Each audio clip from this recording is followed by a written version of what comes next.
This as a live on Instagram and also as a coaching call for my clients because I thought, let's hit two birds with one stone. I feel like the topic I'm speaking on today, it's listening to your body and why I chose and why I'm choosing to listen to my body. It's a pretty vulnerable topic for me. It might be vulnerable for others. And I feel like it's very important to speak on. So you're going to see me looking here. You're going to see me looking here because I do have notes that I'm going off of. And I'm just going to dive right into it. This is recorded. So if you're not able to tune in right now, you can come back and watch it. But what I'm talking about, it's listening to my body and also like the truth about over exercising and under eating. And I come to this from a place of my authentic experience and I would say some vulnerability. It's never comfortable to have these chats, to have these conversations, but I do find that I am the most successful with clients when I have these conversations and when I have these chats and when I share from a place of my experience. So, talking about this, over exercising, under eating, I want to start with just like the risks. And I'm going to get into kind of like my experience and what I'm doing moving forward because there's a big decision I've made because of this. But over exercising, under eating, it can have pretty serious consequences on our physical health, but also our mental health. I speak from experience that I have gone to extremes in my exercise, in my nutrition for an external goal in my body that now coming to like the long-term effects, it has never been good. And I've been listening to this podcast on David Blaine, if you know who that is. He does very extreme things with his body. And coming out of it after years and years of doing it, he has permanent effects on his health, on his body. And while I'm no David Blaine, I would say I have a pretty strong mindset that pushes me to do things that maybe aren't always the best for my health. So while discipline and goal setting, they're very valuable, it should never come at the cost of your well-being. And I speak from experience and like quieting my ego to now really prioritize my health. So for me, I have had something for the last 4 years. It's loss of menstrual cycle, and the scientific term, it's called hypothalamic amenorrhea. A lot of female athletes have probably heard of this.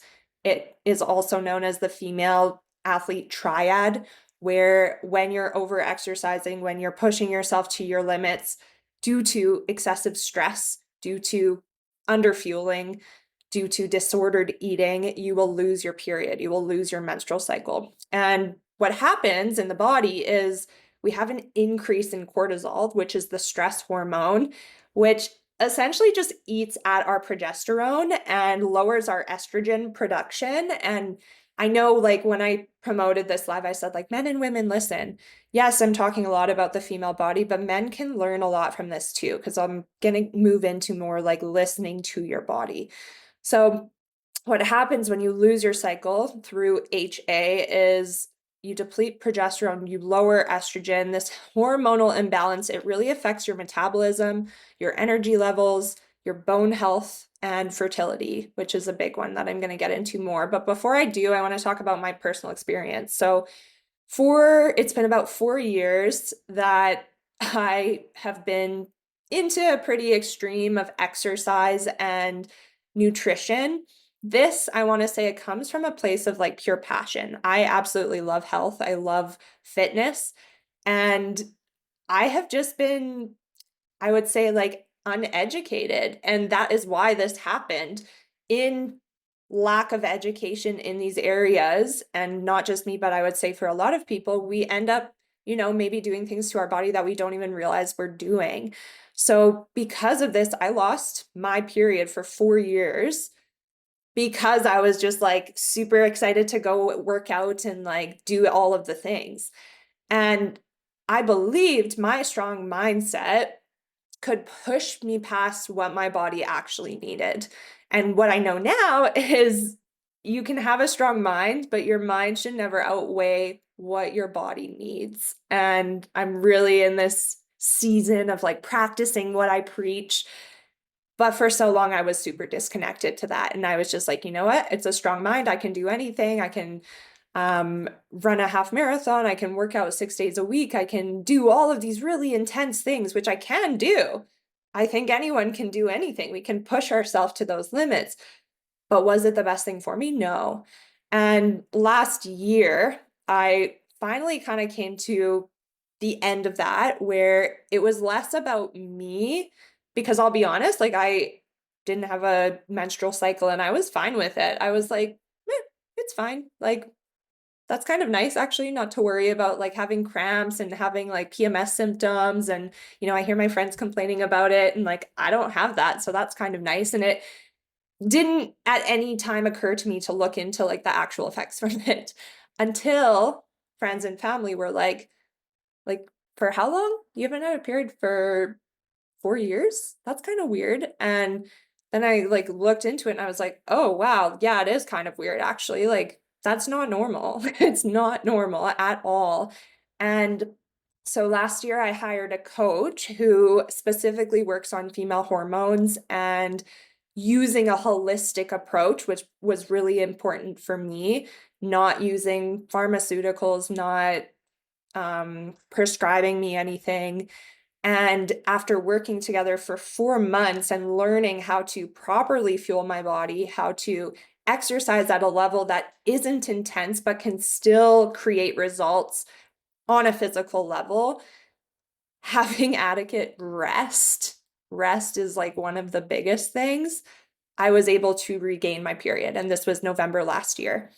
And through that experience, I realized like, whoa, my mind and my body was so disconnected before that now going forward, while a strong mindset is very powerful and it can do a lot for us, when we ignore our body signals, our body literally saying, hey, you're a female human woman, you biologically are supposed to, sorry, men, shed your uterine lining every single month, and it's not doing that, that is going to cause a long-term health effect.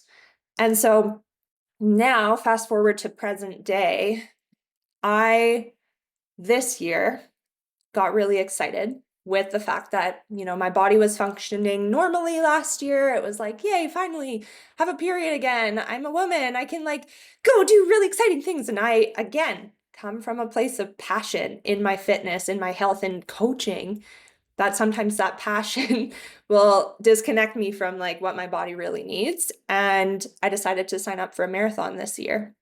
And I've been training for a marathon now since January, start of the year. I was like, okay, we're doing it. It was at the end of June.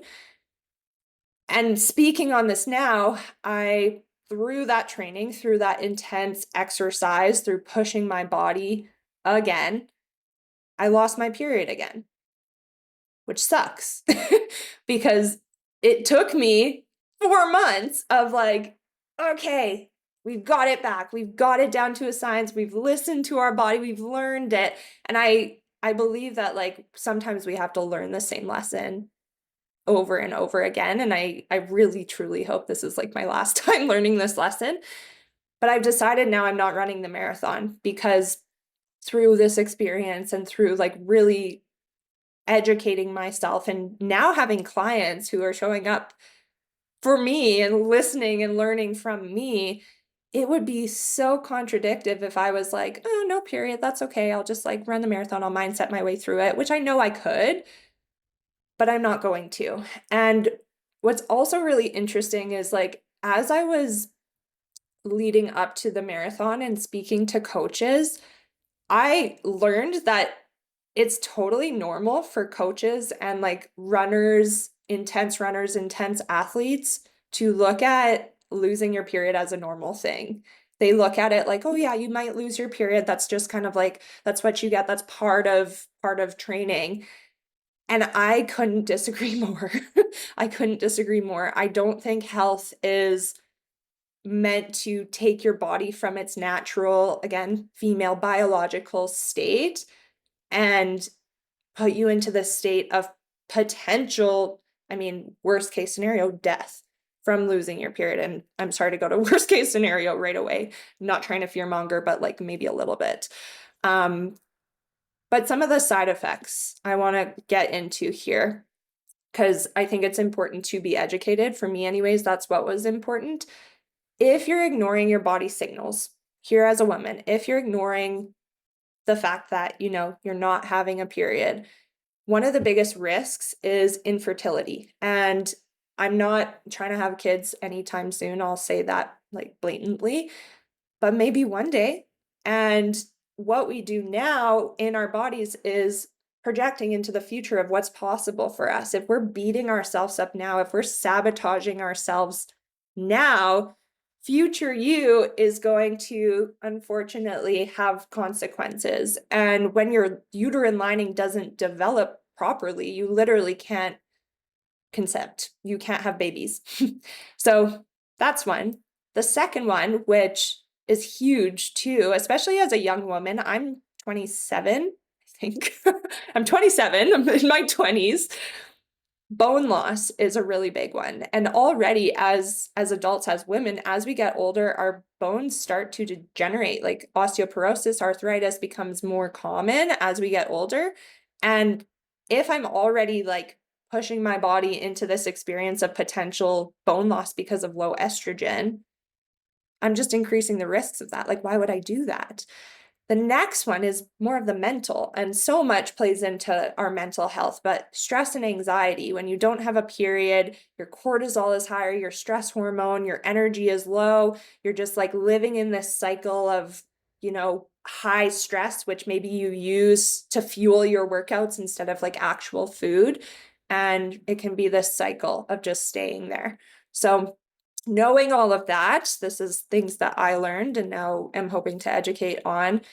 I was like, no, I'm not going to run a marathon. I'm not going to keep pushing past this. And what's really cool is in making this decision, which was a decision I made just in this last week that I'm not running a marathon this year, my period came back.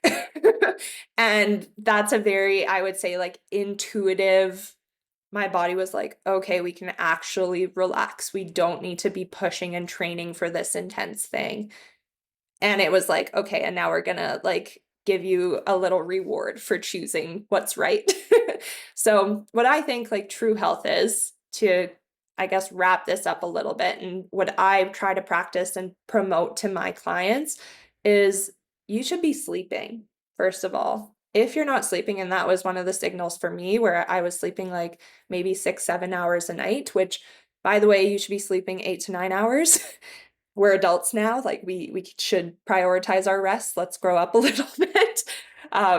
Joking, but not. Like 8 to 9 hours per night is what we should be getting, because this is the only time we actually come down from the stimulus. We are so stimulated in our day-to-day lives. Like most of us, I have so many devices in front of me right now. We should be sleeping. We should be feeling confident. That's another key marker of true health. You should feel confident in your body. And for myself, over the last few weeks, I've been looking in the mirror and I'm like, oh, I'm not happy with what I see. I'm like, that is so much mental. I know that's mental. I know that I love my body and I know that I'm fit and I'm healthy. But my mind, living in this state of stress, is starting to create stories that's like, nope, you're not looking good. So that's another marker. Energy, that's a huge one. Having stable energy levels throughout the day. If you're hitting 3 p.m., and you're crashing, and maybe it's not 3 p.m., maybe it's another time, or maybe you wake up and you're just like completely drained, that is not a marker of health. Again, myself, I speak from experience. I was having like midday naps on a Tuesday, which I'm grateful I have the space to be able to do that. But that's not how I want to be leading my life. I think I should have energy throughout the entire day. Highs and lows, that's another one. So yes, while it's normal to experience happiness, the highs, and to experience the lows, the sadness, the emotions, they should not be so extreme that it's knocking you out for days on end. That is a marker that something's going on in your mental, in your mindset. Your fuel is not properly, your exercise is not proper. Your highs and lows shouldn't be so extreme. And one that is really important to me, and I would say I help clients with very specifically, is presence. Being present, being able to have a clear mind, not all of this brain fog kind of in the way, which would show up like, when am I getting my run in? Did I eat enough today? Did I eat too much?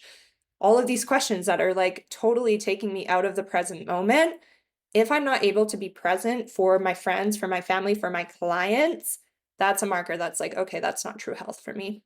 So to wrap this up, yes, I would love to say, I'm running a marathon this year, and it is a huge hit to my ego. And even just saying this here, I'm like, ugh, like it sucks, but it also feels good to get it out, because then it's less about me and it's more about like the higher purpose, which for me is health.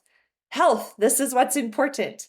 Health it's not something that we can just get back. We can't order a new body on Amazon to show up tomorrow. Unfortunately, we can't do that. So speaking with like so much passion and hopefully some education that someone takes from this, please listen to your body. Listen to your body. Don't allow your mind to come in so strong that it's at the cost of your well-being. This can work in ways like I just mentioned, where you push yourself to extremes. But there's the other mindset of, laying on the couch, doing nothing, not moving your body. And if you can find that like center way, that middle way where you're showing up in a way that serves you best, then I've done my goal. I've done everything.